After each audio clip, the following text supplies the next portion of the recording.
হ'ব দিয়া মই খাম। উহি আহা আমাৰ দেৰি হৈছে। যোৱাই নেকি? ভালদৰে পঢ়া শুনা কৰিবা হা। এতিয়া যোৱা। তুমি কিন্তু খাবা সময়মতে। খাম দিয়া।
পঢ়াইছিলো বৰপনা কবিতাটো ভৰালিৰ পৰাই কি কিনিছিলে বাৰু বাটত?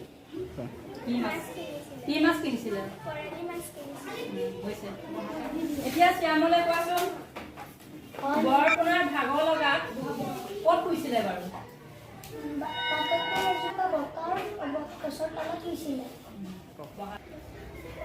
আজিলৈ হৈছে তোমালোকে কাইলৈ কবিতাটো প্ৰথম 8 শাৰী মুখস্থ কৰি আহিবা। হ'বনে? হৈছে। হ'ব দিয়া।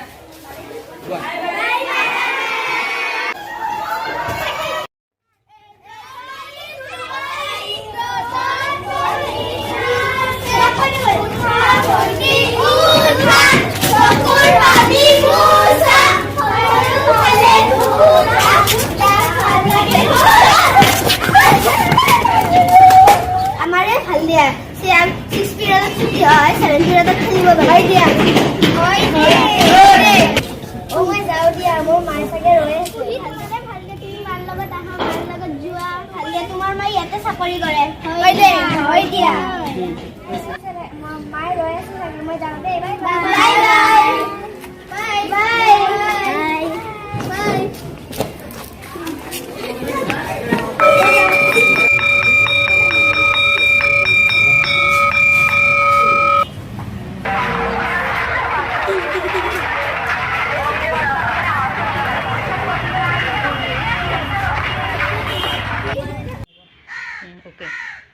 আজি 12 বছৰেই হ'ল এই চহৰলৈ আহিবলৈ।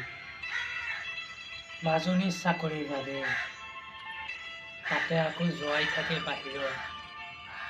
মাজনী কমখন কষ্ট হৈছেনে? গাঁওখনলৈ মনতেই পৰিছে যে আজি 12 বছৰে গাঁওখন দেখা নাই। এই মহাজনৰ ঘৰত কিমান যে কাম কৰিলোঁ, মাজনীক কেনেকৈ ডাঙৰ কৰিলোঁ, সেই দিনটোলৈ মনত পৰিলে বেয়াই লাগে। সেই দিনটোনো কেনেকুৱা আছিল ভাবিলে মনতেই পৰি যায়। ইমান ফুল কোমলীয়া কেঁচুৱাটোক নৈত উটুৱাই দিছে। দেউতা তুমি থাকিবা, মোৰ আজি এটা ইণ্টাৰভিউ আছে। মই ভাত বনাই থৈছোঁ, তুমি সময়মতে খাবা। হ'ব বাৰু খাম। গাড়ীত উঠোঁতে সাৱধানে উঠিবা। ঠিক আছে দেউতা, মই এতিয়া গৈ থাকোঁ।